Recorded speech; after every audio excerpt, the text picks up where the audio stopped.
ahí está la gallina.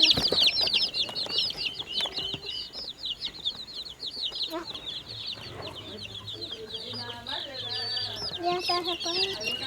Bueno, pero no tanto.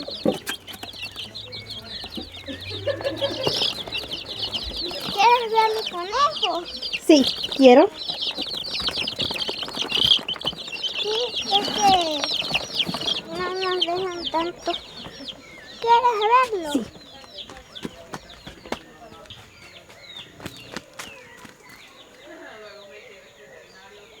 Sí, lo como. No, ya cerré. Oye, ¿y Doro ya? ¿Qué dijeron ya? Ya se fueron y cuentan lo mismo. Le digo, tu papá pensó que iban a tardar más. Ajá, que ya estaban cansados ya y después de dar tantas vueltas. Que no le dijiste, pues te preguntara por Eso acá. ya estaba aquí. Mi nombre es Landy Rafael Riveros, tengo 31 años y soy originaria de la Comunidad del Tesoro, en Calakmul, Campeche. Nosotros estamos en la zona limítrofe entre Campeche y Quintana Roo.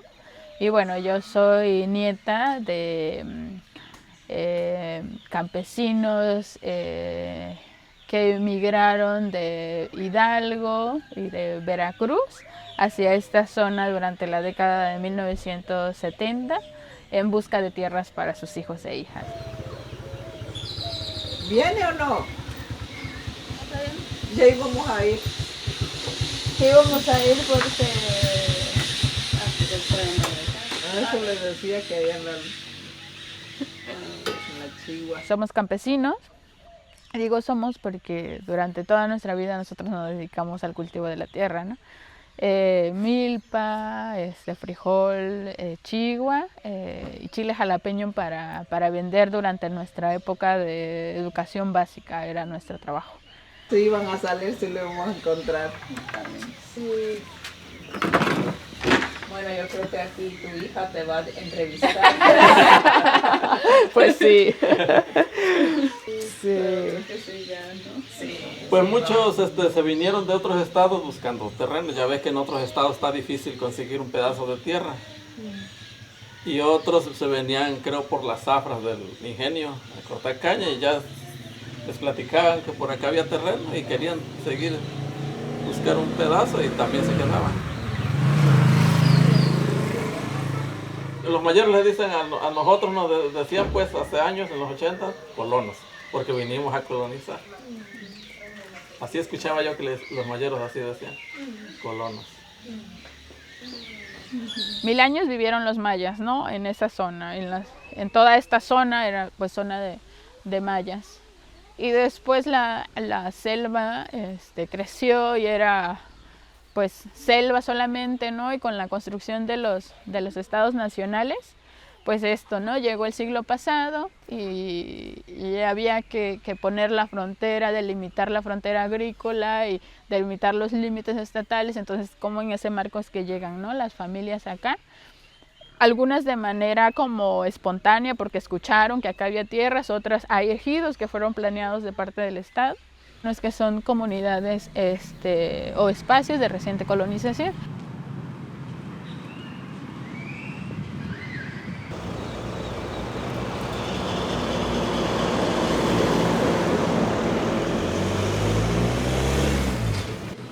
¿Y cómo están ustedes? Bien. ¿Tú qué tal? Sí, sí, todo bien. Sí, bueno, siempre un poco pesado que venimos de lejos. Claro. ¿Cuántas horas son? Es que bueno, yo vivo ahí como más al norte, incluso en Finlandia. Son como sí. Muchas veces cuando, bueno, como nivel internacional, cuando dices colonización, piensan como en la conquista. Quizás más que a veces justamente como aquí se utiliza como el avance de la población o generar como nuevos asentamientos, ¿no? Entonces no sé si en términos generales como el concepto de colonización. Políticas públicas que lo que hacen es llevar población de un lado a otro lado supuestamente vacío. Esa es, digamos, la idea general del término de colonización. Entonces es poblar donde no había gente. poblar y desarrollar, ¿no? Entonces, esta noción que se desarrolla mucho durante el siglo XIX, en el siglo XX cambia muy poco de significado. Entonces las colonizaciones, los proyectos de colonización del siglo XX siguen un poco la misma lógica. Y hablo de espacios supuestamente vacíos, o sea, nunca son espacios vacíos, ¿no? Entonces es poner gente de otro lado, digamos, encima de derechos adquiridos previamente. Entonces la frontera era entendida siempre como espacio vacío, y entonces en el siglo XX esas colonizaciones de los años 60, 70, entonces lo que hacen es eso, traer gente foránea, o sea, de México, pero de otras partes, y entonces darles tierra y para que se asienten en una zona donde había otro tipo de uso del espacio. Sí. Mi nombre es Landy Rafael Riveros, yo soy originaria de aquí del municipio, de una comunidad que se llama El Tesoro, que está en la zona limítrofe. Y bueno, esta fue mi investigación de maestría que realicé en el Colegio de la Frontera Sur. Mis papás siempre nos inculcaron a mis hermanas y a mí sobre cómo la educación es como básicamente la única vía para que ustedes puedan pues tener mayor oportunidades, ¿no? de decidir sobre su vida, sobre todo porque nosotras somos puras mujeres, ¿no? Entonces mis papás, mi mamá estudió hasta tercero de primaria, mi papá estudió como primer año de secundaria y de ahí ya no, o sea, la educación como era la vía, también ha sido el lugar donde yo me he sentido como más cómoda, más motivada, ha sido como el lugar para mí. Cuando me dijeron, plantea el tema de investigación, como que lo que pensé fue cuestiones de educación, porque es como algo que a mí me da mucho sentido, ¿no? Porque a pesar como de que hoy no es como garantice una movilidad social y demás, para mí sigue siendo un campo de posibilidades, ¿no? Pues por eso planteé mi proyecto de la investigación en la maestría relacionada a por qué las mujeres indígenas, como de la zona donde yo vivo, interrumpen sus estudios, ¿no? ¿Qué es lo que hacía la diferencia entre que en Calakmul solamente el 4.6% tiene educación superior, ¿no? Entonces como que empecé a hacer esa investigación y eso junto con un momento que también de momento me empecé a involucrar en relación a los derechos de las mujeres indígenas, a relacionarme y contactarme y aliarme con otras mujeres de Campeche que son mayas o choles. ¿Cómo es que llegaste a estudiar agronomía?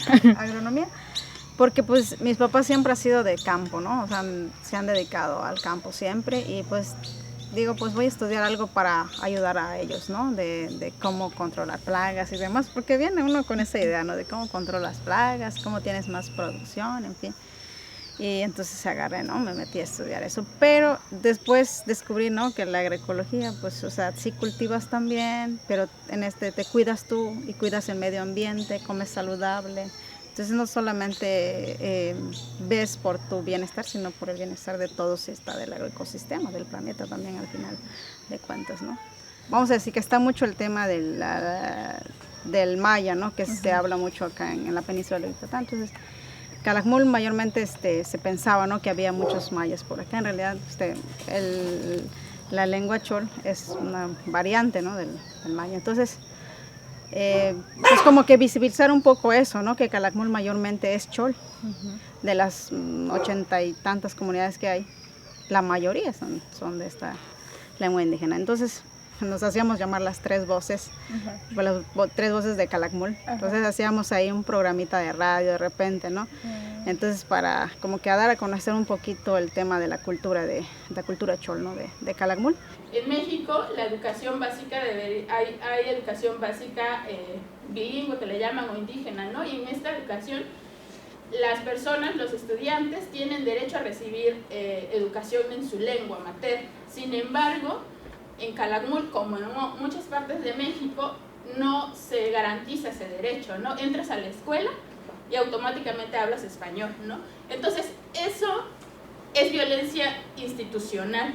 O sea, a los niños que tienen derecho a aprender en su lengua se les niega ese derecho. Mis abuelos, mi abuela y mi abuelo maternos, ellos siempre me hablaban de su tierra, ¿no? Y siempre era su tierra, y su tierra, y su tierra, y a veces la iban a visitar, ¿no? Que es Hidalgo. Ellos siempre me decían que sus papás y demás hablaban mexicano, que es náhuatl, ¿no? Y me platicaban del temazcal y de como de todas sus historias. Y cuando yo he salido, o salí durante mi niñez y adolescencia, como a otros espacios,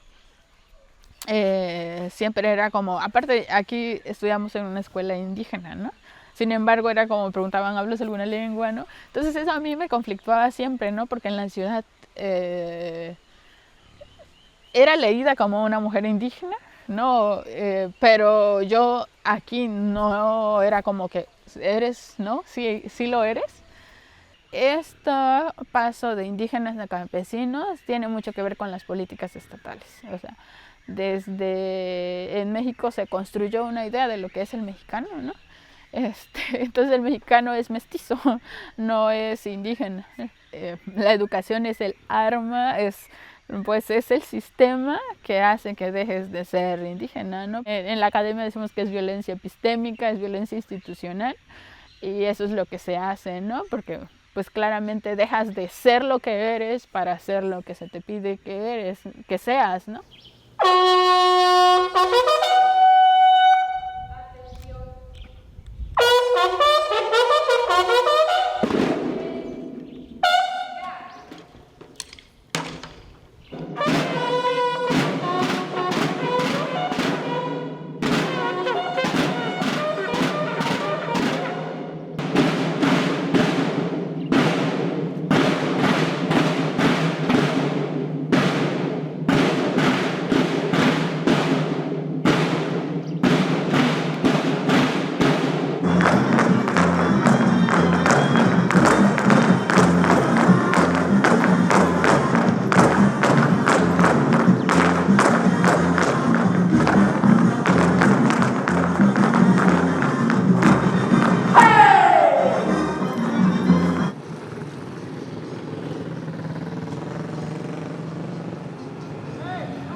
Biblioteca, así es resultado de los años de camino.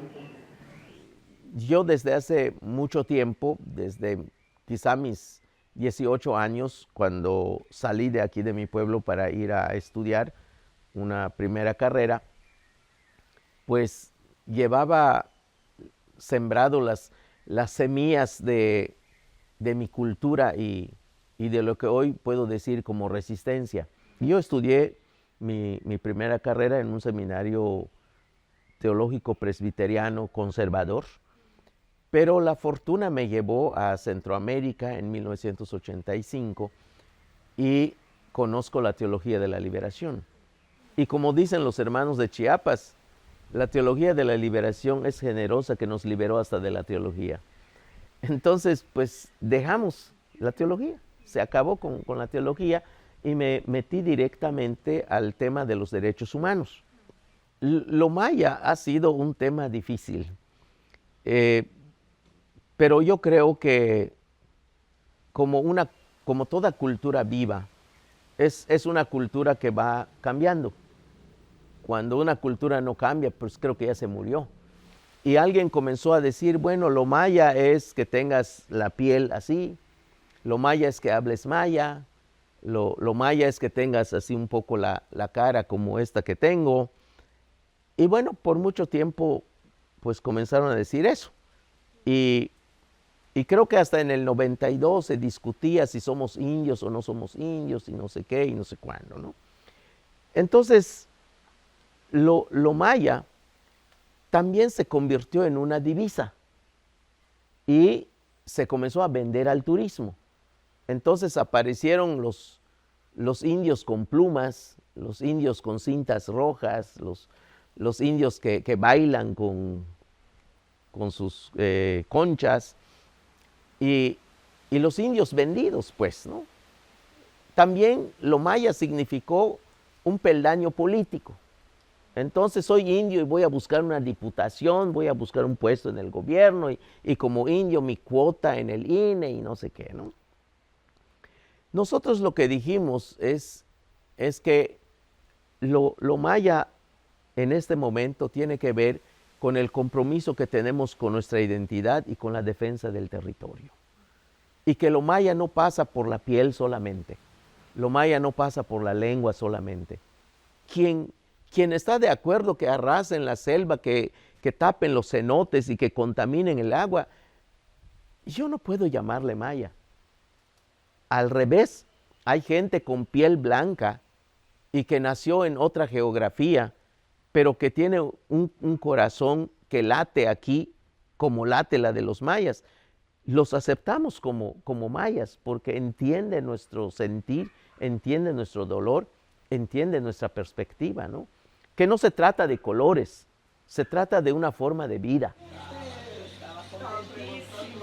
Que yo sepa, no existieron ni un de mayeros ahí. Okay. A lo mejor hay algún Icaché por allá, por Carrillo para acá, ¿verdad? Porque la guerra de castas se formó en Carrillo, ¿no? Ahí. San Santa Cruz. Ajá, puede ser mismo, San Santa Cruz, Carrillo Puerto. Carrillo Puerto. Sí. Se supone que está documentado que de la guerra social maya, cuando estaba la guerra ahí en Carrillo Puerto, ¿no? En San Santa Cruz, salieron, ¿no? A refugiarse en esta zona que es cercana a la de Guatemala, ¿no? Y por eso, cercana a Guatemala y a Belice, y por eso llegaron a un lugar y le pusieron Icaiché, porque son los mayas Icaiché. Sin embargo, pues han pasado también cuántos años, o sea, ¿no? Cerca de 200 años casi. Sí. Entonces, pues obviamente a lo mejor se refugiaron ahí y después regresaron. Ajá, o se fueron a otro lado, pues. Y a lo mejor.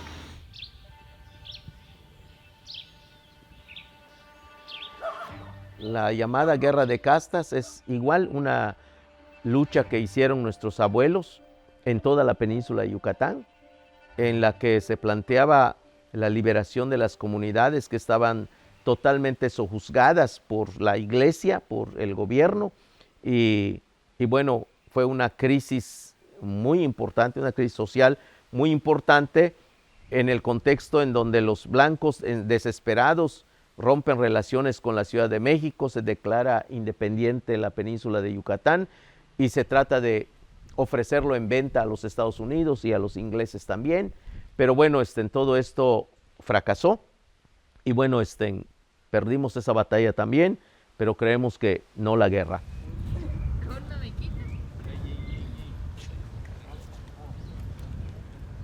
Calakmul tiene 30,000 habitantes. De eso, un poquito más del 50% son personas jóvenes, ¿no? Sobre todo como en esta edad de los 15 a los 25 años. Esa es como la población más grande acá. Las que logran llegar a la universidad, ¿no? Y las que no interrumpen, se enfrentan a nuevos retos. Porque yo pienso que esa transición es una transición en muchas maneras, ¿no? Hubo un momento que después, ¿no? Fue mucho como vamos a ir a la universidad, pero en realidad pensábamos que el después, ¿no? O sea, el entrar al mundo laboral se iba a dar por sí solo, ¿no? En mi caminar no fue así, ¿no? O sea, atravesé como un momento crítico de cómo seguir también lo que hacían como otros jóvenes, ¿no? Que egresaron de la universidad o también desde media superior, que es irse a la Riviera Maya a trabajar en busca de un trabajo porque allá hay mejores pagos que aquí, que en la zona. Lo hice, pero no fue a un lugar donde yo me sentí cómoda, o sea, no me sentí motivada ni nada. en los 90, principios hasta el 2010, yo podría decirle, de aquí de mi comunidad, la mayoría de los jóvenes, mayormente los hombres, ¿no? Porque las mujeres como que se quedaban más acá, es como me voy a ir a Estados Unidos. En ese tiempo era mucho más fácil ir a Estados Unidos, había menos restricciones. Después, primero era como me voy a Estados Unidos, después empezó la moda de voy a ser militar y después empezó la moda de me voy a ir a la Riviera Maya a trabajar. También como crecimos pensando en que en realidad quedarte aquí no es una opción, ¿no? Pues aquí como la única posibilidad era trabajar la tierra, ¿no? Y entonces es como, pues si a mis papás como ha sido difícil, ¿no? Para mí iba a ser también difícil, entonces uno pues se supone que va intentando pues mejorar como todo esto, ¿no? Ahora con la universidad y como con otras formas, sí se ha pensado que vivir, bueno, al menos yo sí he pensado que puedo vivir como aquí, ¿no? Porque he pensado que sí puedo como incidir y encontrar trabajo o crear, ¿no? A través como de estos proyectos de autogestión en las zonas. Los jóvenes mayas están en una situación cada vez más complicada.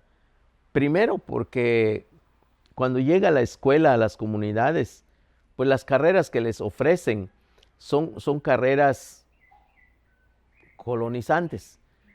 Termina de estudiar y bueno, estudió especialista en aire acondicionado. Pues en su pueblo no hay aire acondicionado, ni siquiera hay corriente, ¿no? Tiene que irse a la ciudad para buscar trabajo. Entonces se fueron saliendo de sus pueblos para irse a la ciudad.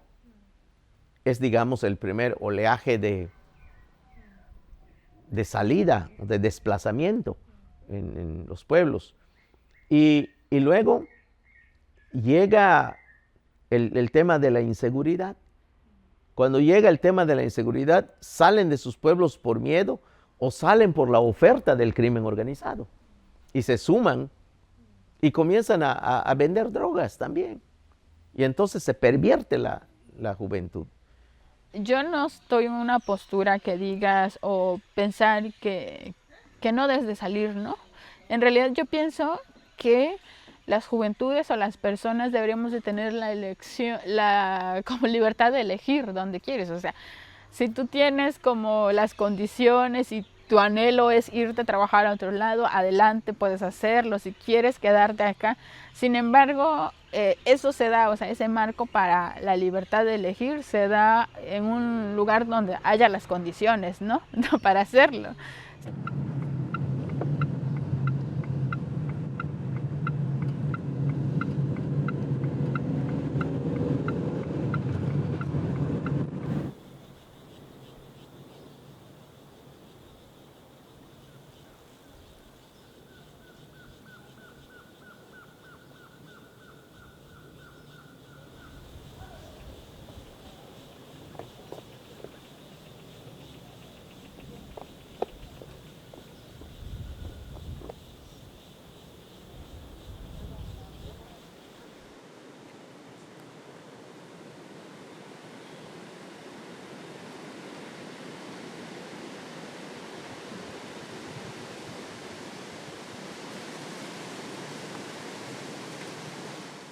Para empezar, mi nombre es Enrique, habitante de aquí de la localidad de Becán. Yo nací en Ixpujil, en la cabecera municipal, en el 92 prácticamente, cuando era un pueblito, ni siquiera era municipio. Bueno, la Reserva de la Biosfera, desde ese contexto de mi infancia, digamos que desde una perspectiva no lo había dimensionado. Pero ya cuando te empiezas a empapar y empiezas a ver en dónde realmente estás parado, empiezas a ver como que las cosas diferentes. Entonces, cuando empiezas a comparar los tipos de vegetación que tienes, la fragilidad del ecosistema y ver cómo se está mal utilizando el suelo, es cuando realmente te empiezas a preocupar. Y lo que nosotros aquí vemos como un entorno como mucho, y de repente sales de tu entorno y ves que allá es escaso, y te das cuenta que en el mapa solo quedan pequeñas fracciones, es cuando dices chispas, o sea, tengo la responsabilidad de estar en el corazón de un entorno protegido y tengo la necesidad de cuidarlo. Antiguamente, imagínense, había una reserva de costa a costa, desde el Golfo de México hasta el Mar Caribe. En los años 70, por la creación de nuestras comunidades, la deforestamos toda. ¿Y por qué no se ocupó la parte centro de la reserva? Porque cuando se hacen las ampliaciones de los ejidos de Jopelchen, pues vieron que es una zona difícil, dijeron, no, estas tierras no sirven, vamos, nosotros nos quedamos allá en la región norte, y esta zona nadie la ocupaba porque no servían, pues, desde la perspectiva agrícola y ganadera.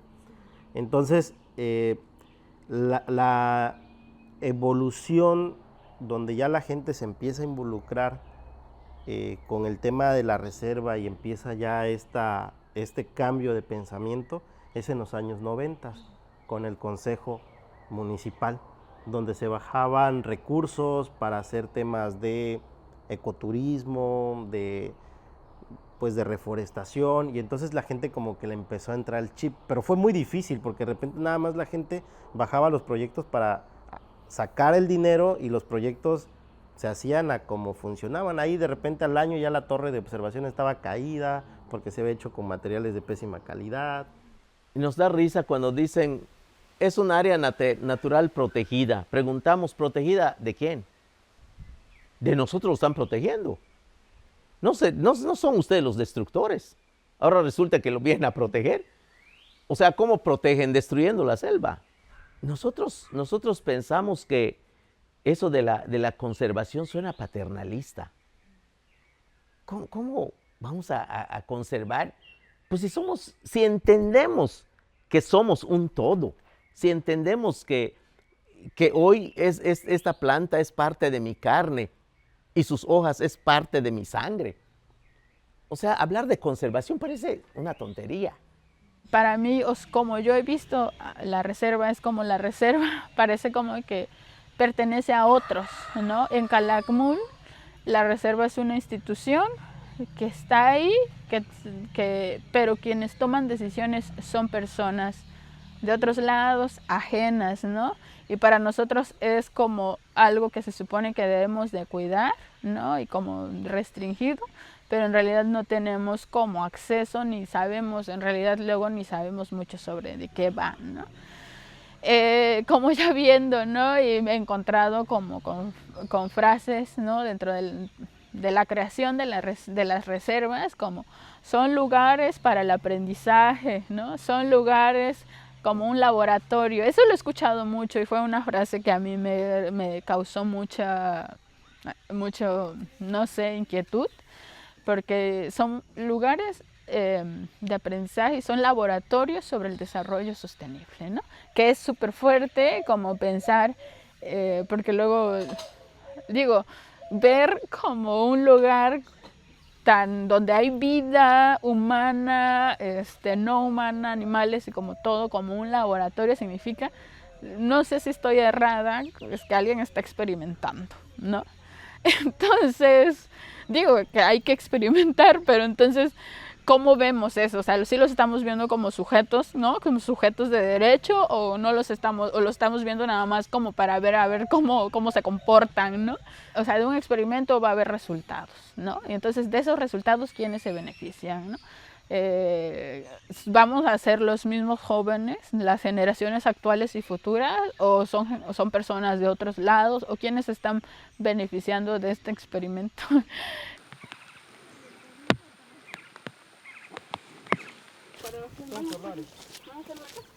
La primera vez que yo tuve como un acercamiento a la investigación, en realidad en ese momento lo supe después, ¿no? Que eso era investigación. En ese momento no sabía. Había tenido yo como 7 años, 6 años, y uno de mis tíos era delegado en ese momento, ¿no? Era la autoridad del pueblo, y llegó una antropóloga, pero también traía las personas que le ayudaban, ¿no? También lo seguía, ¿no? una de las personas que llegó seguía a cada miembro de la familia para todos lados. O sea, uno seguía a mi tío, otro seguía a mi tía, a cada uno, ¿no? Estábamos en el salón de clases, estaba ahí el investigador. Sí se volvió como, ustedes son los importantes porque los andan siguiendo, ¿no? Y nadie más de la comunidad lo es. Sí, bueno, acá fue en el primer este que está acá. Ajá. Primer quiz sacamos más. Y primer. Sí hay, porque los que tienen Ahí está. No, mételo. para todo sirve el machete. Todo sirve este Todo machete, sirve. ¿sí? Para chapear, para cazar, para matar ya. A ver.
Estamos en el Tren Maya, aunque tenga poquito de Maya, ¿verdad?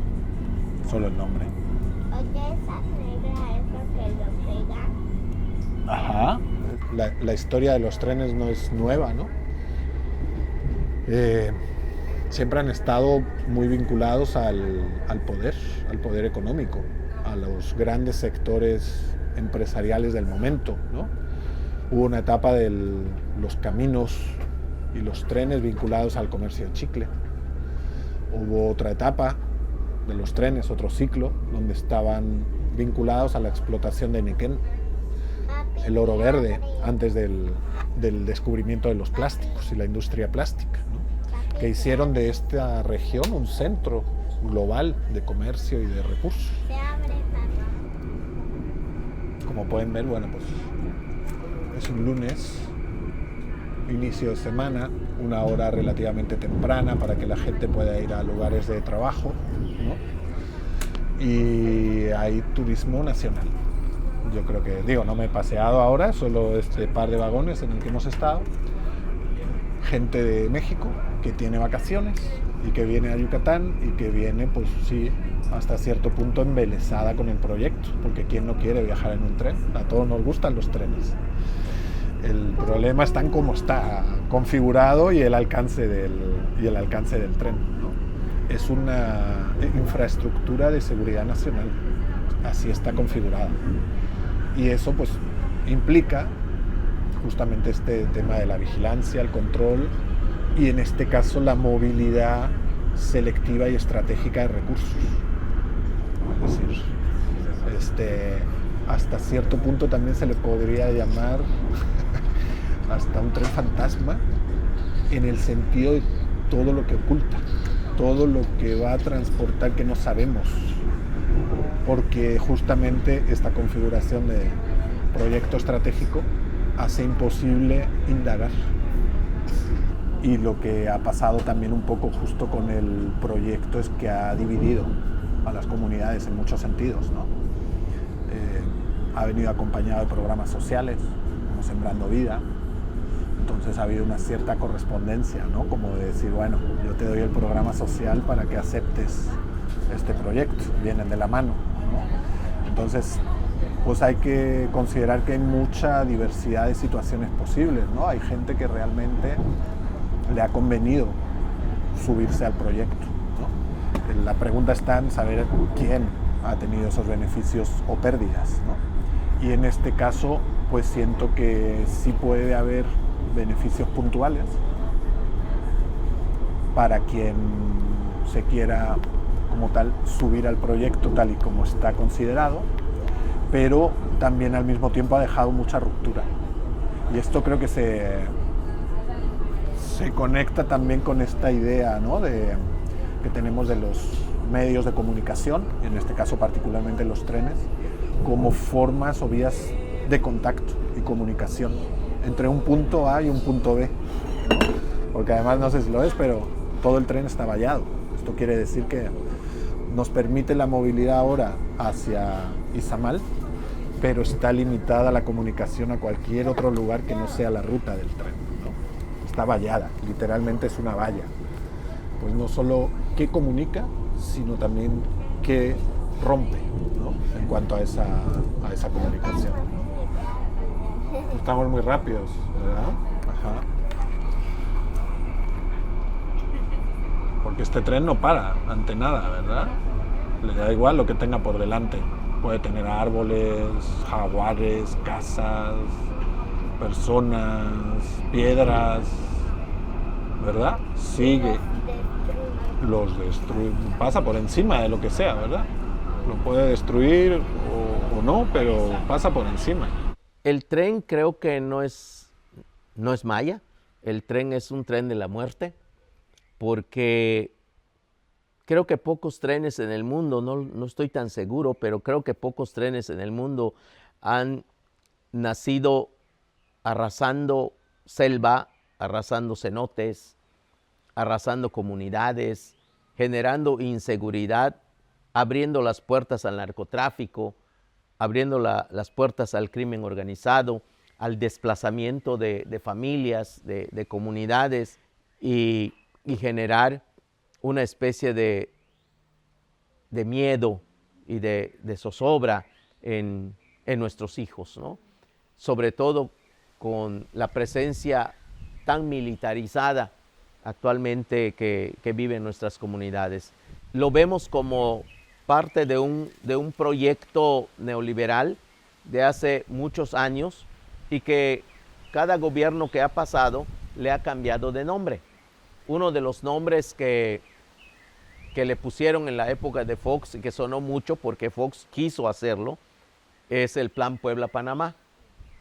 Y lo que se plantea con este tren en realidad no es un tren, ni lo que se quiere hacer sea conectar a la península de Yucatán con el resto del país. En realidad ya estaba súper conectado. Nos parece que Estados Unidos ha estado siempre muy inconforme con las oleadas de migración que le ha llegado y entonces está muy preocupado porque la migración del sur y que brinca sus fronteras, pues lo inquietan. Y entonces obliga al gobierno de México, o le plantea al gobierno de México, frenar esa migración. ¿Y de qué manera tendrían que frenar la migración? Pues bueno, haciendo un corredor industrial que empezara desde Cancún hasta el Istmo de Tehuantepec. Ese corredor industrial pues necesita un pretexto, y el pretexto es el tren. Entonces hacen un tren que va a ser en realidad un tren de carga, no es un tren de pasajeros. Entonces, si vemos el panorama completo, si vemos esa imagen, no encontramos a los mayas ahí, porque no están. Hasta de nuestro nombre nos han despojado. ¿Cómo es posible que lo maya el día de hoy sea un tren? Ah, pero también es un hotel. Ah, también es un restaurante. Y también un periódico, ¿no? La Jornada Maya, que de maya no tiene nada y de jornada menos. Y me parece que ese tren está aplastando nuestros cráneos y nuestros corazones en cada vuelta de sus ruedas.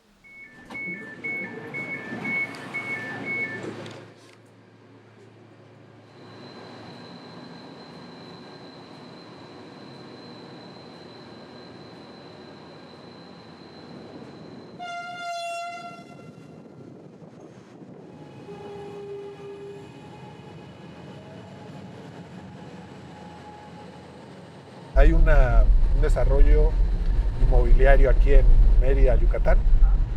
a nivel nacional. Hay muchísima publicidad para que la gente venga a vivir aquí. Hay que pensar que también en el imaginario, Yucatán particularmente, pero también Campeche, son los estados más seguros del país, o se han vendido como los estados más seguros del país. Entonces hace de este lugar un oasis. Los mapas oficiales que tiene el proyecto del Tren Maya para mostrar la región son muy importantes, también bien bonitos, porque es el paraíso, es idílico. Es que la migración es un problema social y la movilidad es una característica orgánica. Y a partir de ahí empezamos las diferencias, porque la migración es un problema de sociedades humanas eurocéntricas, es decir, de un modelo de civilización humano que no es el único, pero el que está adoptado globalmente y que descansa en una serie de organizaciones internacionales. Son como problemas de este modelo eurocéntrico de organización del mundo, ¿no? Está en la base, es orgánico, es, digamos, estructural a las diferencias entre regiones del planeta, a la existencia de múltiples violencias. Es un problema social muy orgánico al orden social. La movilidad es una característica de cualquier ser, humano o no humano. Y sin embargo, nosotros lo hemos construido en un problema. Nadie lo pidió. O sea, no se pidió, no es que las comunidades dijeron, haznos un tren. No. Y luego se supone que estas consultas previamente informadas, consensuadas, luego fue una tomada de pelo, ¿no? Logró generar ahora movilizaciones. Movilizaciones, pero, a ver, hay muchísimos amparos, muchos amparos que se ganaron. Ajá. Y aún así no se aplicaron y se terminó de hacer el tren. Sí. Bueno, hasta se ha ahorita aplicado toda ¿Y qué es lo que legalidad posible? ¿Qué es lo que hizo el expresidente, bueno, ahora expresidente, dijo, como es de interés social nacional, voy encima de todas las... Entonces, pues bueno, sí es un megaproyecto que... Pero a ver, ¿cómo puede ser un tren Maya pensado para la movilidad local que la maneje turismo? A ver, si lo está craneando turismo, no es para la gente. Lo que me parece increíble es, uno viendo en el tiempo largo, cómo las nociones de desarrollo, progreso, de hecho, supuestamente cambian, pero no cambian nada, ¿no? Y entonces, yo, escuchándote ahorita, la forma de, no sé, de cómo se conciben esos megaproyectos, tienen muy poca diferencia con lo que se hacía en el siglo XIX. Claro. Entonces, ¿cómo a veces cambiamos bueno, le ponemos sustentable, que bueno, ojalá, pero ¿qué implica? El impacto que ha tenido desde su construcción ambientalmente es bien fuerte, pero uno pensaría, bueno, muchos de lo que dicen, es que ya se construyó de algún modo, no, espérate, el impacto sigue, y una de las áreas que va a ser más impactada, digo, si se concreta en trazar, ya están haciendo un hotelito y todo eso, va a ser Calakmul, ¿no?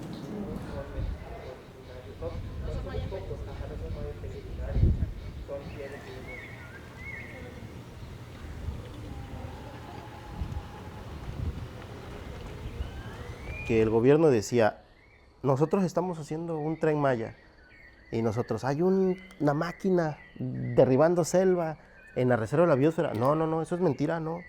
Solo se está haciendo un área porque creo que van a poner allá una estación, pero va a ser un módulo chiquito para la vigilancia de la reserva. No exageren.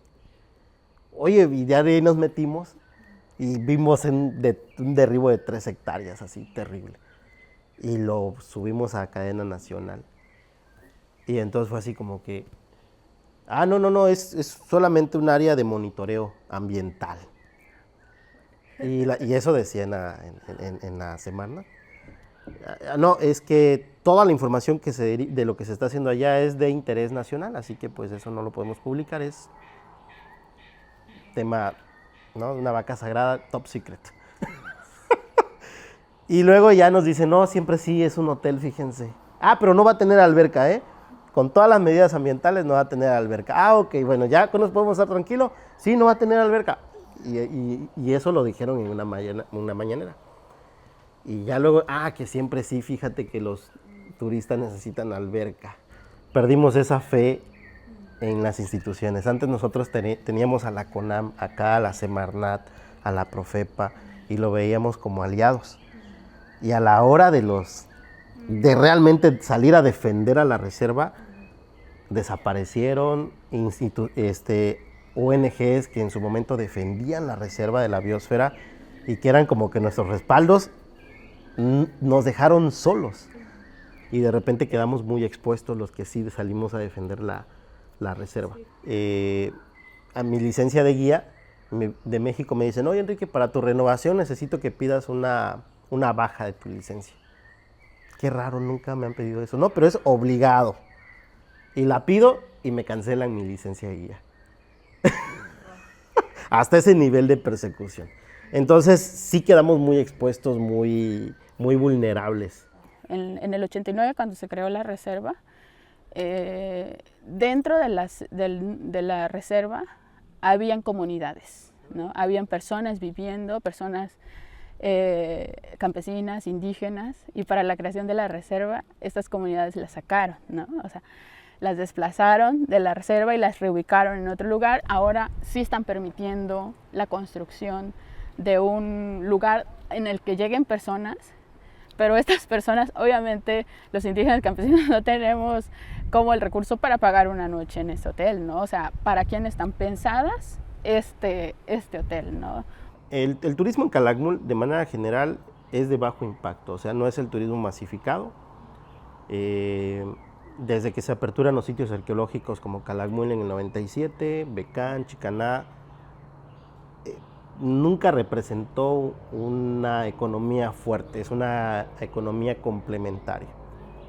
Pero entonces luego llega alguien de afuera y dice, oye, qué desperdicio, aquí podrían llegar muchos visitantes, necesitamos un estacionamiento grande que se vea, porque antes estacionábamos los coches bajo los árboles. No, eso no puede ser, eso está mal. Y necesitamos acá más gente, porque eso es turismo. Desde esa perspectiva. Ahora, haciendo un análisis más en la derrama económica, una persona que viene en pareja o que vienen en grupos pequeños, contrata un guía y normalmente son personas que sí conocen y quieren conocer la región. Se hospedan en algún hotel de Xpujil, la mayoría pues dice, oye, no solamente quiero comer del restaurante, voy a comprar un poquito de fruta, agua, vamos a ver cómo está esta comida de aquí, me llama la atención, mañana vamos al otro y vamos probando. Y entonces empieza a haber esa diversidad económica en la zona. Turismo masivo, ¿cómo funciona? Ahora los he atendido. Llega un grupo de 30 personas, no te quieren pagar más que un solo guía, que ya vienen en autobús, se paran en el kilómetro 0, contratan unas vans y entran a Calakmul, le damos el recorrido, se suben a la van, traen la comida desde Campeche en Box Lunch y los llevan así hasta Bacalar. Pero el gobierno que decía, no, si yo veo más turistas va a haber más beneficio y con el Tren Maya eso va a pasar.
and had staked out their solares in.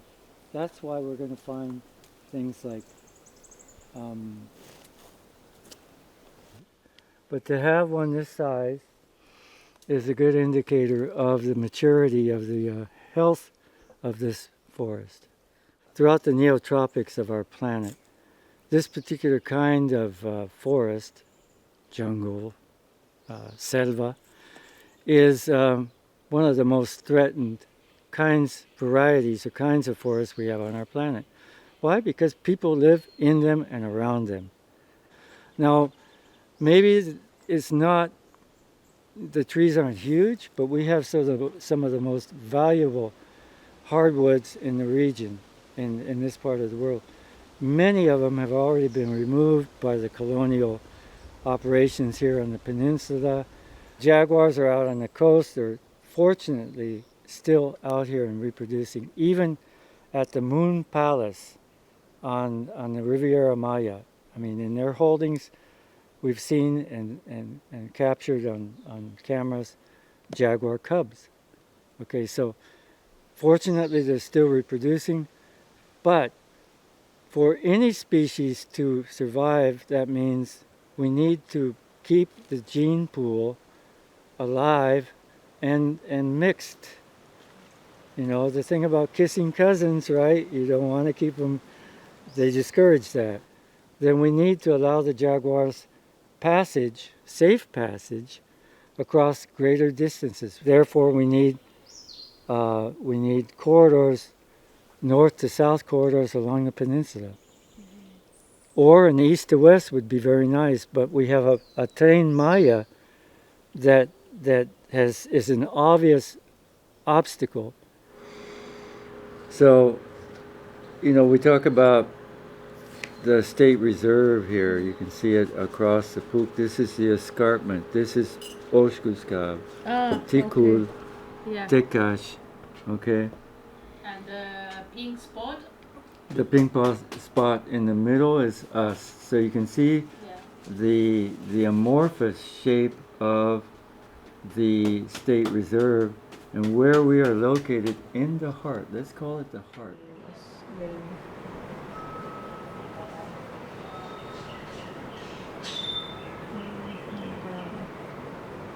Si no existiera la reserva biocultural, o si no estuviéramos este pasaje tan importante, pues estaremos perdiendo toda pues felino y con toda su cadena. Pues mucho gusto, yo soy Minette Medina. La región Puk, como nosotros le llamamos, está asentada en un territorio maya de manejo de paisaje de más de 3.500 años, donde pues ha desarrollado la cultura.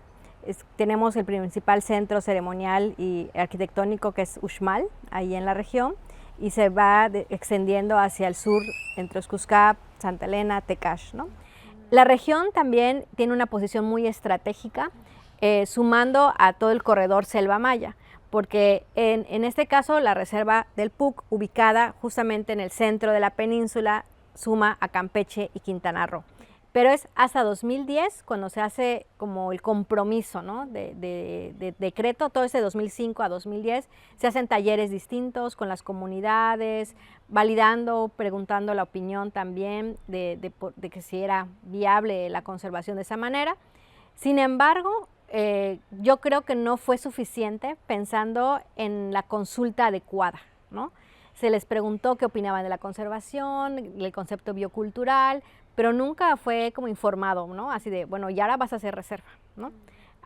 Cuando la Junta Intermunicipal tiene las primeras participaciones en territorio hasta 2015, nos encontramos todavía con que algunas localidades dentro de la reserva no sabían que estaban en la reserva, ¿no? Entonces ha sido tarea de la Junta, a partir de que empezamos actividades en 2015, pues de poder colaborar con todas las localidades dentro, casi a veces, en algunos casos, informarles que estaban en la reserva, o por qué era importante, o en qué les iba a servir, ¿no? Incluso que estuvieran en una poligonal, ¿no? ¿Qué significaba estar en la reserva biocultural? Algunos para bien, a lo mejor habrá personas o comunidades que todavía digan, ay, o sea, no quiero estar, o porque me limitan en mi uso de recursos, tengo que pedir una autorización, o por qué la reserva tiene que decidir si hago o no hago tal cosa. I'm standing in front of a symbol, a metaphor for life. Indeed, many call it the tree of life. Metaphorically, among the ancient Maya, ideologically and spiritually, the tree was an axis mundi. It communicated the underworld, the inframundo, with the world we live in, with the outer cosmos. And the owner from whom we bought this property actually planted this tree in the center of what was his cattle corral, and today is part of our infrastructure for living and gardening, and the well, all-important source of water. So having corn and having a reason and a place to live, although it was given to you to use, but it wasn't in fact property, was reason enough for at least 3 generations of people, the last of which was born here as Evelio, our caretaker, who currently lives in this building down here.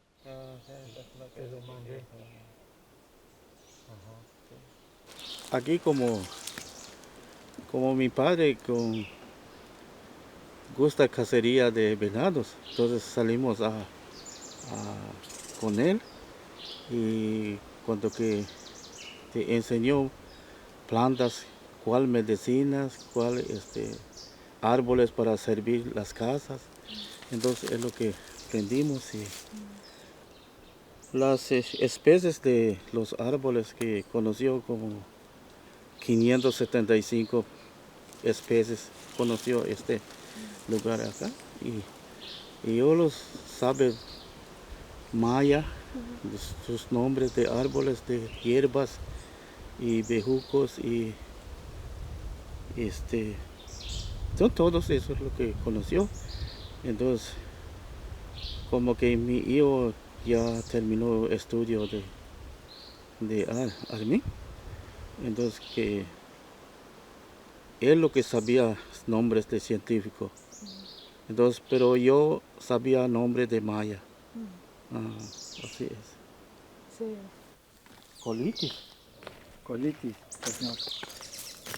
Entonces que se corta con un machete para que la corteza. Se pone en un vaso de agua, pero no sancochar, nada más fresco. Se pone un vaso de agua y toma. Okay. ¿Y cómo se llama en maya? El quiche. Quiche porque la resina como sangre, igual como sangre. Así es. Es medicina como eso. Es lo que utilizamos para que presente un dolor de barriga. ¿Sí? Entonces es lo que... Tampoco una vez que utilizó el patrón, se llama Spooky, que sentó un diarrea, sí, tomó Sí, listo. Sí, excelente. Rápido se pasa dolor. Sí. Sí funciona, medicina que cura. Todos lo van a resolver a buscar con la clínica. El concepto biocultural sale como, pues, esa forma de defender, ¿no?, un poco la relación que se tiene humano-naturaleza, ¿no? O sea, de repente nos enfocamos mucho como a los rasgos culturales, ¿no? Aquí en Yucatán, por ejemplo, la vestimenta, la comida, ciertas tradiciones, pero se ve como un sector aislado a los recursos, ¿no?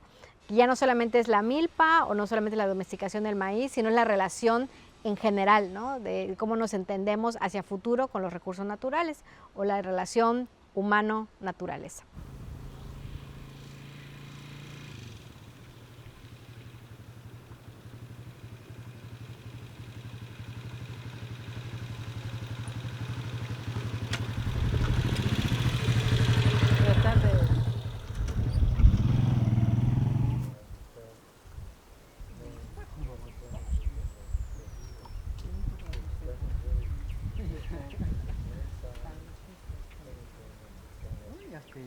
Es lo que voy a limpiar ya.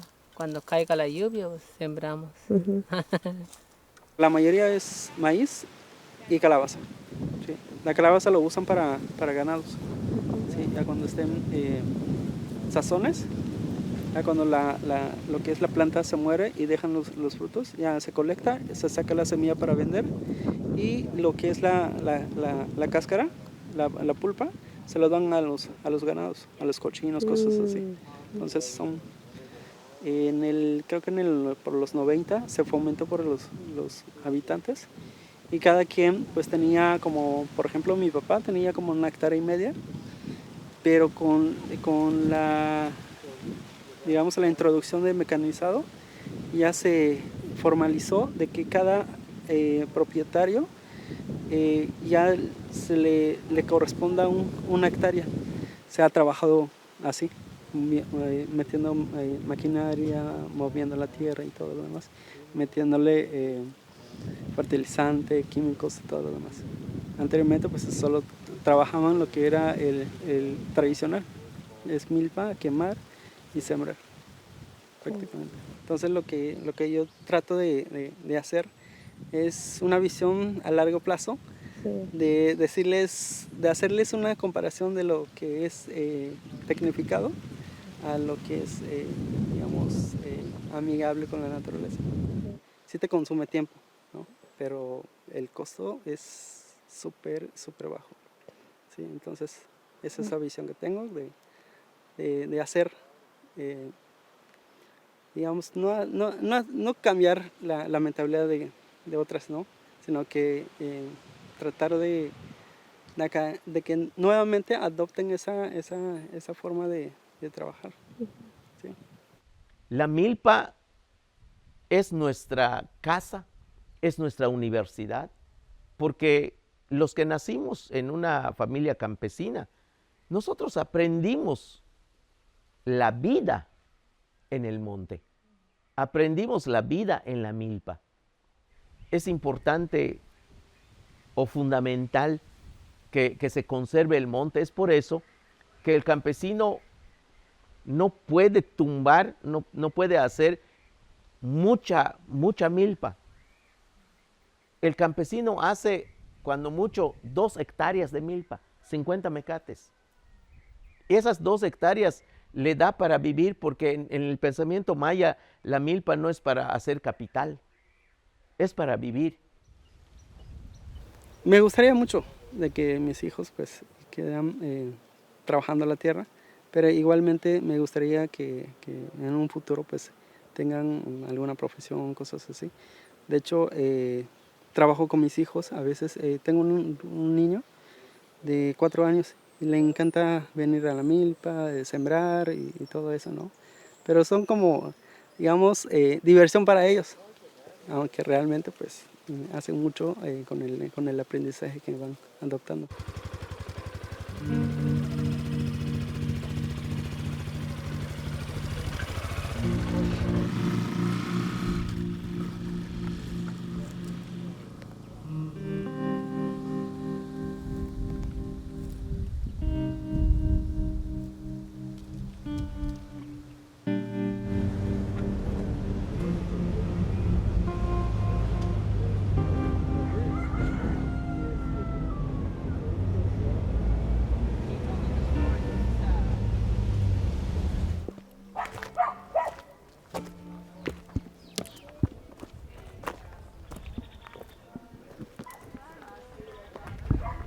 So the hunting the hound dog is what hunters use to rake the forest with. Yeah.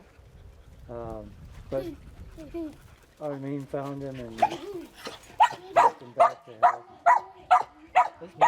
Concientizar a las otras personas es muy difícil de valorar lo que tenemos. Muchos de los que yo conozco siempre igual hemos tenido visitantes como ustedes, y lo que les digo es que gracias a ustedes, a visita como ustedes, nos hacen pensar, bueno, en mi punto de vista, nos hacen valorar lo que tenemos, porque ciertamente pues hay algunos espacios donde he conocido a algunas personas wow, tienes selva, wow, que tienes estos animales, y allí donde estoy, no, ay, es que puro concreto, incluso algunos de aquí de Mérida, estudiantes que llegan acá, no, aquí qué selva, qué bonito, ¿no? Y no, es que allí, por ejemplo, en este calor, dicen, no, es que allí es una selva de asfalto y la temperatura está a lo que da. Y aquí siempre trato de agradecerles esa visita, de darnos eso de valorar lo que tenemos prácticamente. Sí, comisario municipal. Municipal. ¿Cuánto tiempo lleva? Estoy en mi segundo sexenio. Oh, sí. Okay. Antes él era muy tímido, la verdad, no era fácil de que vea. Pero ahorita sí, ya. Hasta de comisario, cuando empezó con el pueblo, dice, ¿cómo les voy a decir? ¿Me paro? ¿Qué digo? O sea, te quedas así como que me voy a decir.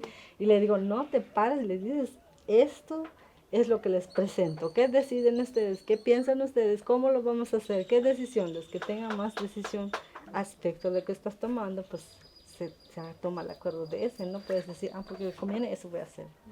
Entonces, al principio, pues sí le tenía un poco de miedo, como dice él, cuando lo eligieron, pero ya, ahorita solito va, ni necesita de mi apoyo, se va. Es un dolor de cabeza. Así. Hay un dicho que creo que lo han escuchado, ese de pueblo chico, infierno grande. Entonces, al menos ahorita ya lo he escuchado. Pues. Sí, y aquí sí aplica, ¿eh? Sí. ¿Nadie vive aquí? No, anteriormente en la casa de Mario. De Mario, sí. No se pasó a la...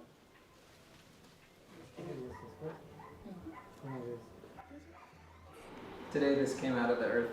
Today, so you're seeing it come out of here. Right? So how do you feel? I feel pretty good. Yeah. Still in shock a little bit. How beautiful is that? And we found it in this vessel. Yeah. So I don't know what that is, but we found it in this vessel. It was holding the piece of jade at the very bottom, and then it had all of this basalt. Yeah. Right.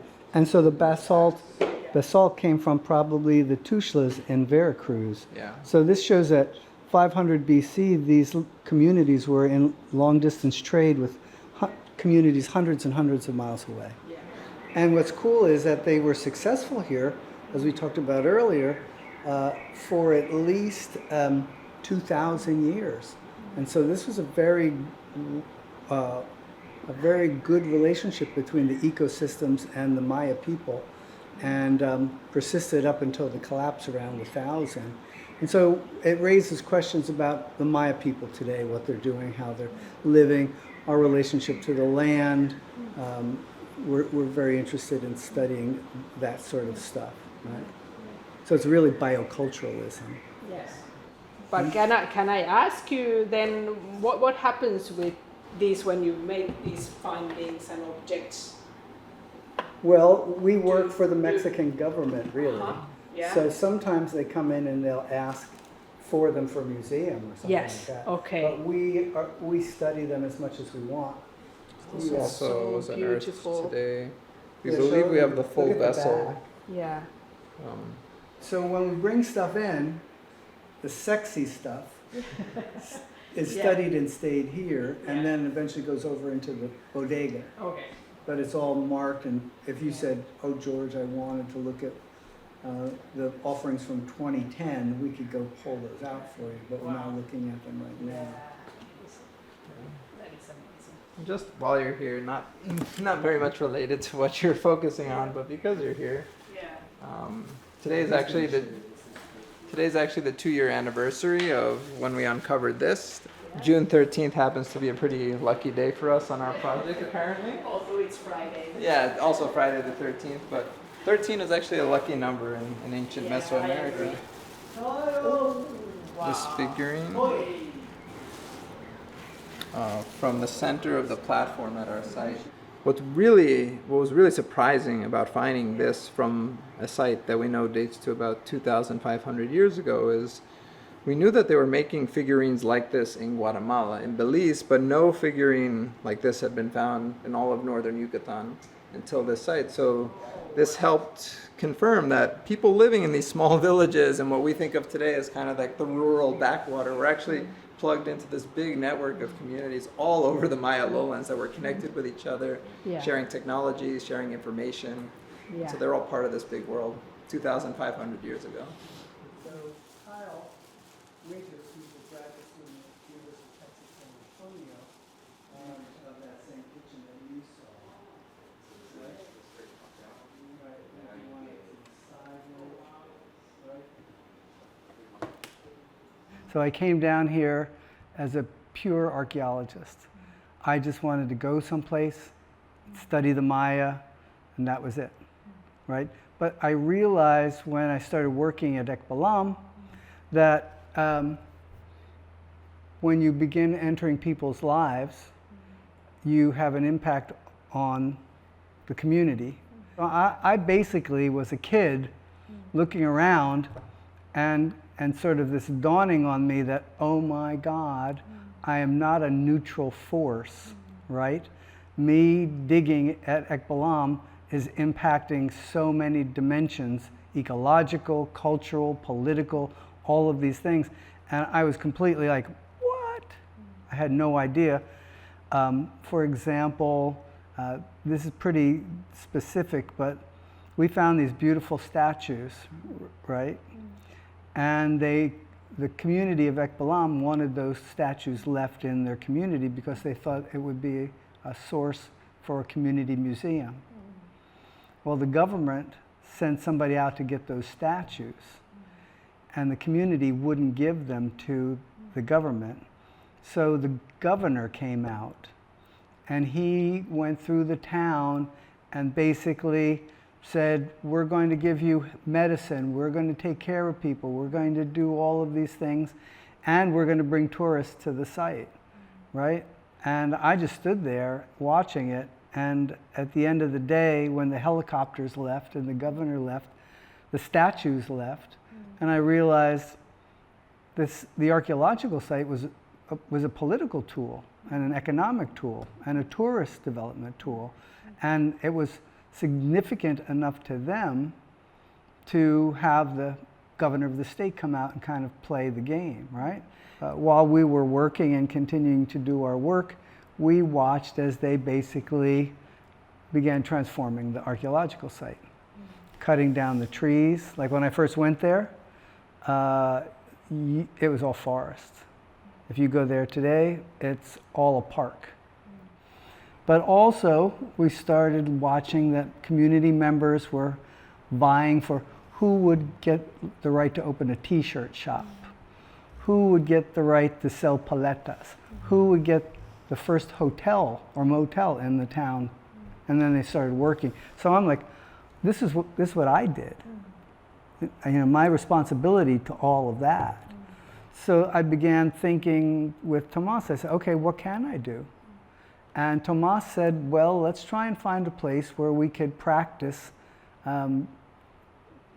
this model of maybe combining archaeology with preservation of forest and with relationships between communities that are explicit of what we're trying to do. And kind of becoming instead of me being a scientist coming to your site or to your land, becoming a stakeholder so that I'm part of the community in one sense or another. So one of the things I said early on was with Kiwik was, we may fail, but we're not going to run away, right? So if we screw up, we have to stay there, take responsibility, and fix it. And I'll tell you, Hannah, that the easiest thing to do is archaeology. And then after that comes conservation practices. The hardest thing to do is to work with communities, empower communities, let them participate in the dialogue of how things should be, about where are the Maya today, like you said. The Maya are here. You see those people working over there? They're Maya, right? There's millions of Mayan people. The fact that they could go to Chichen or Uxmal or Coba or Tulum and ask where the Maya are is insane if you think about it. The person bringing your dinner at the hotel is a Mayan, right? The person who built your hotel is a Mayan, and you're like, what happened to the mysterious Maya, right? They disappeared. Well, they never disappeared. They're all around us. In fact, go to Portland, go to LA.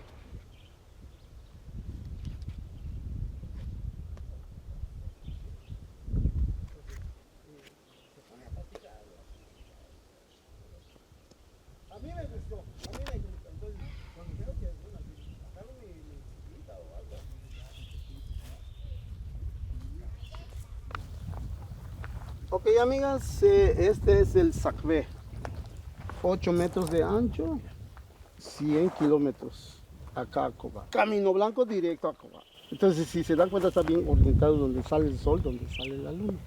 Entonces, para que ellos salieran para el comercio, para que entran otras ciudades para el comercio. Acá entró Uxmal, Mayapán, Calakmul y Guatemala, 4 culturas, 4 razas, entraron a hacer comercio con esta raza acá. Guatemala trabajaba. Uxmal, Mayapán, Calakmul, cerámicas, platos y vasijas. También tuvo que ver el centro de México, Teotihuacán. ¿Por qué? Porque aquí encontramos obsidiana. Esas piedras vienen del centro de México. En aquellos años estas piedras estaban cubiertas con piedra caliza, hasta blanco. Entonces ahorita pues 4.000 años y más, ya se deterioró todo. Pero sí, cuando las autoridades caminaron con un arqueólogo, les llevó 15 días acá a Coba, solo caminando. No había caballo, no había nada. O sea, Ok, entonces entraban para el comercio. Ok, entonces en Tiuzuco hay un basamento o un guardia. Cuando cruzan la gente con su cargamento, su cosecha, le dice, antes que llegues en Yaxuna te vas a purificar, porque si no te purificas no te dejan pasar. Entonces búscate una piedrita, lo tomas en tu mano, entonces cuando entres en Yaxuna hay una pilita, allí te vas a purificar, es ese. Ok, entonces la piedrita lo trae en la mano, después deja su cosecha y baja a purificarse de esta manera. La piedra que trajo lo remoja con el agua que había acá. Topaba su rodilla 9 veces, 9 veces se vuelve a remojar y 9 veces en la mollera. Ya después deja la piedrita, todo lo malo, cansancio, todo lo que trajo aquí se queda. Limpio para esta ciudad, como un bebé. Why is Sacbé an important term? Because it's a feature, it's a cultural feature, it's a built feature, it's constructed. It is a causeway that in the ancient Maya realm linked important centers for living and for ritual perhaps to each other. So centers, buildings were linked together. That's one level. Then another level is to link cities together, city-states. Understand Coba with Yaxuna, 100 kilometers long, goes right by Chichen Itza. There are symbolic ties between people and maybe another sense, but although a lot limited, where they were ways to move potentially people in greater force across the landscape. ¿Cuáles serían los caminos mayas de hoy? Bueno, de antes que evolucione el pueblo Yaxuna, había caminos pero bajo monte. Entonces solo así tierra. Pero se conectaba con otros pueblos. Por eso caminaban todo el día porque hay sombra. No hay mucho sol. ¿Todavía existen? Sí, hay partes. Por ejemplo, ese camino donde el Sacbé un poquito atrás, a una orilla, hay un camino que va así, bajo monte y todo eso. Llega en Xcoptey, un pueblo que está así. Si están viajando a rato, no sé, para ir a Valladolid, hay un entronque que es de Chancón, después de Xcalacó. Hay un entronque que va así todo derecho, la parte sur. Ahí está ese pueblo, Xcoptey. Ahí se conecta ese camino.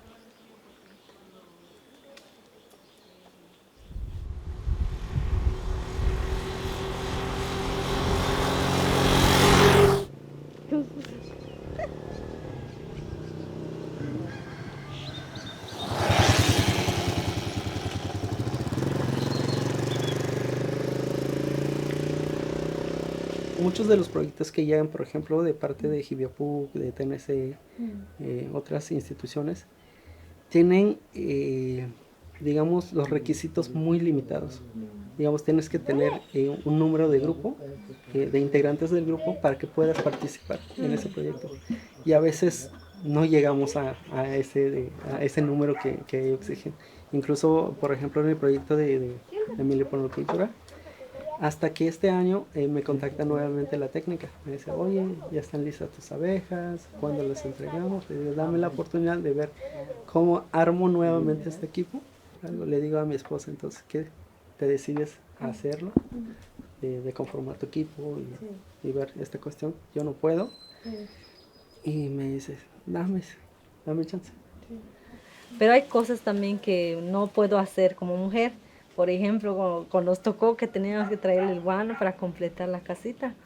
Y le digo a mi esposo, ¿lo puedes cortar? Porque yo no sé cortar. No, todavía no lo he aprendido. Y me dice, vamos para que lo aprendas. Y me llevó y tuve que ir a carrear el guano, todos los demás, para que yo lo pueda aprender igual. Que pues veo él cuando saca la miel y al cargar las cajas como estas que tienen acá, estivadas, los va a traer con todo y eso lleno. Entonces, cuando lo estás cargando y sacando de las abejas, pesan. Igual cuando lo estés cortando, tienes que saber la manera de cortarlos. Y cuando lo estés girando, igual tienes que tener fuerza para que puedas girar el extractor y sacar la miel. Le digo, todo eso yo no lo sabía y lo estoy aprendiendo, pero sé que tengo que tener la fuerza para hacerlo. En cambio, un hombre cuando va, ahorita ya lo giró, ya sacó la miel, ya lo pasó en el bote, ya lo pasó en el tambo y todo. Pero yo no, me estoy cayendo, me estoy yendo con ellos porque pesan. Lo estoy aprendiendo igual. Entonces le digo, son cosas que yo no sabía y fui aprendiendo. Igual en la milpa cuando él va, le digo, ay, vengo para saber, porque yo no lo sé, yo crecí con, mi papá también fue campesino, pero nunca fui con él, siempre me dediqué al estudio, pero con él lo he estado acompañado porque es mi familia, estoy creciendo con él, aprendiendo, él aprendiendo de mí, de lo que yo sé, y yo aprendiendo de él, de lo que él sabe, porque yo aprendo de él y él aprende de mí, le digo, hasta del estudiar, porque cuando me casé con él apenas tenía la secundaria.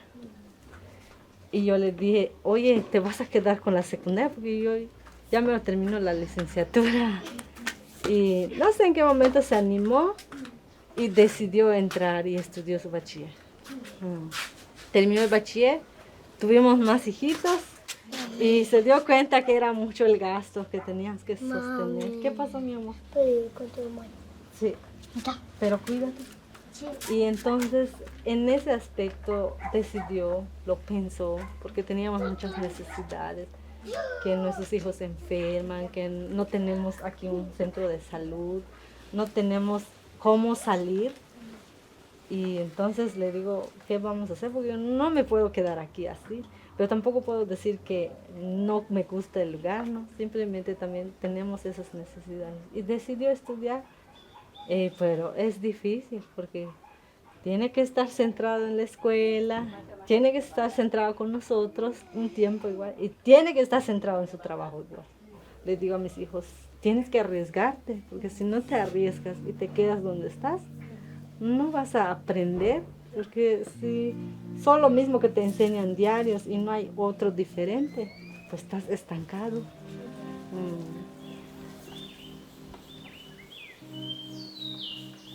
Cuando pienso luego como cómo ha cambiado el lugar donde vivo, tengo tal vez mayor acceso a otras cosas, ¿no? Tal vez puedo comprar más cosas, ¿no? O pagar más cosas.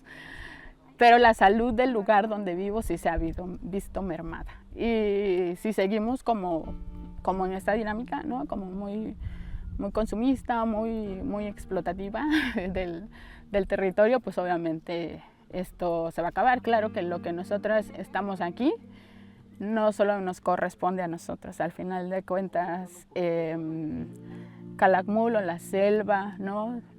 La selva donde vivo, la que llaman selva maya, es un territorio que le incumbe pues básicamente a toda la región, ¿no? A toda la vida, porque de acá dependen como muchas otras condiciones, otras vidas en otros lugares, ¿no? O sea, no se trata como solamente de este lugar, sino de lo que implica para todos los demás.